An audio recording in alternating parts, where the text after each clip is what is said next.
You guys asked, and I'm here to answer. This is how I run my lights for weddings and gigs. Let's get into it.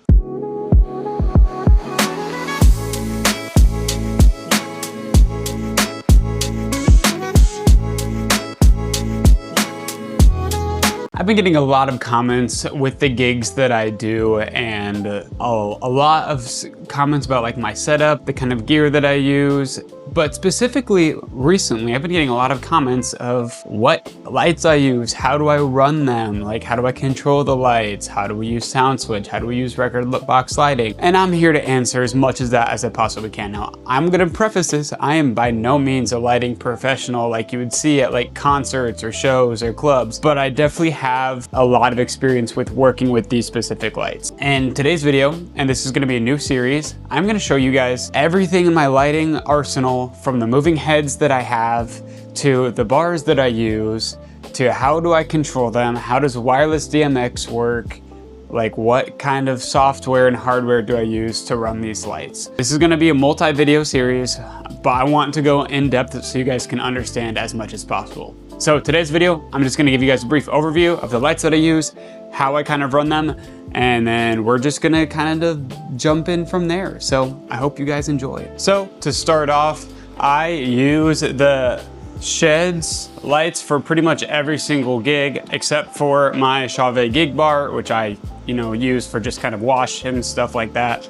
But these right here are the SHEHDS 230 watt beam moving headlights. And we're gonna be showcasing these in today's video. This is not sponsored by SHEHDS by any means. I'm just showing you guys the products that I use. So these things are freaking fantastic. I genuinely do love them a lot. They can do gobos, they can do strobes, they can just, they're really nice to just have and as an accent piece to my setup. So yeah, these are the lights that I use. And I also have made a YouTube lighting video of just general information for when you buy lights or what to buy and stuff. So I'll leave a little chapter in there for you guys to go click on that video. So the next thing that I wanna showcase to you guys is wireless DMX. Now, DMX stands for digital multiplex, and it's basically like Bluetooth but for lighting. Let's say you're connected to a Bluetooth speaker and you connect it with your phone.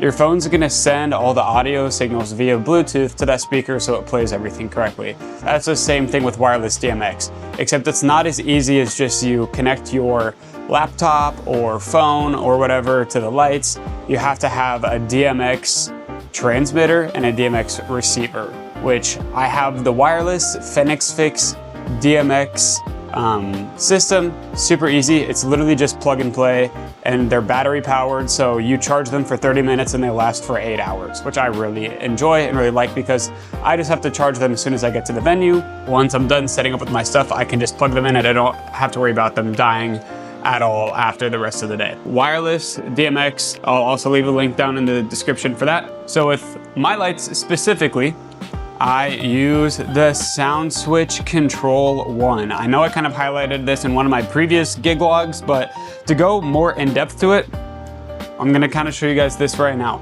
I'm gonna be making another video, like I said earlier, about SoundSwitch in its entirety. So stay tuned for that. So this is the SoundSwitch right here. Just to kind of go over what you can do with this controller. Now this is about $300, but I honestly recommend it, especially if you're trying to get into more complex and more intentional DMX lighting. So on the top, we have our play and pause. This is basically gonna allow you to like pause the lights from like moving and then play them as well, especially if you're running an auto loop, which that's what this entire bank down here is. These are all of the auto loops that come pre-built with the SoundSwitch and the program as well. Then you have your shift, which basically just like on the Flex 10, if you want to choose a different position, you just click shift, and these are all of the colors as well. So you can pick these colors, but if you want to choose a different position, you can click shift and then the position as well. And down here you have your movement, strobe, hue, and smoke. I can control the movement speed of my lights like with this dial. I can control the size in which they're moving with this dial as well, which really makes it more, just like I said, intentional. So then you have your BPM tap here if you want to not let it be synced with Ableton Link or BPM sync, which we'll get into that once again in a later video. But yeah, then you have your white, which you can override the color and just make it white. Super good for like strobe effects. And then yeah, you have your auto loop banks right down here. This bank right here is dynamic. This bank is upbeat. This bank is smooth. And then this bank is random. And then you have your blackout button here, and then your UV, if you have UV lights, and your auto loop, static loop, switching back and forth. Then the intensity right down here, which this basically just how bright you want your lights or how dim you want them. So yeah, that's just a brief overview of the SoundSwitch. And I honestly mostly just use the auto loops on here. And then I also made some custom positions on there too with the program, which once again, we will get into that in a later video. So SoundSwitch Control One. And then here is my FenixFit transmitter. It basically just plugs right into the SoundSwitch. You do need it to be powered though, which I have this power cable running. And then it just transmits to the wireless receivers, which are hooked up to my lights. Let me see if I can get a better view. Which are hooked up to my lights that are right here. They just transmit the signal, lights receive it into the DMX on the lights. And then I run the SoundSwitch program on my laptop, and I can run that while I'm running Rekordbox. And something that SoundSwitch does on there that is really cool is it can auto detect the BPM, and it'll basically sync the lights to the BPM that's playing like through your computer, which I think is really good and helpful. You can also connect this via Ableton Link. And if you don't know what Ableton Link is, it basically like can connect your DJ software like Rekordbox or Serato or something else like that, and just make it so it integrates with SoundSwitch as well. So they're basically communicating and working together to make sure that your lights are controlled with more intentionality rather than just random and on sound active mode, which, as you know, if you've been around my channel for a while, you know that that's not the way that we like to do things. Once again, gonna be jumping into SoundSwitch in a couple videos.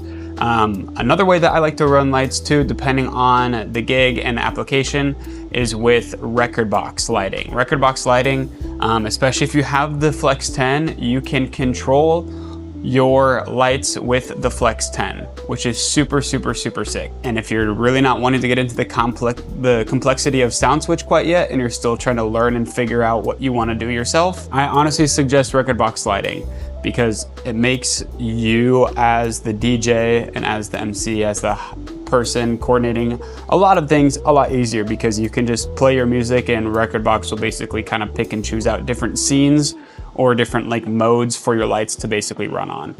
It's super simple. We'll get into that in a later video. Once again, I'm just making an overview video right now of just everything so that you guys know what to expect from me coming in the future. So I know I've also got some questions about my stands that I use and put my moving heads on. However, those are gonna be irrelevant in a couple of days because I just purchased some totems for my lights. I know it's about time because these things are just not cutting it. So I'm gonna be getting some totems. We're gonna basically get rid of the stands because they don't really look the most professional, and I want to give the professional vibes. So yeah, if you guys want, I can show you guys in like a YouTube short of just the stands that I use and the mounts that I use as well. So just let me know. But with all of that, that's gonna basically conclude today's video.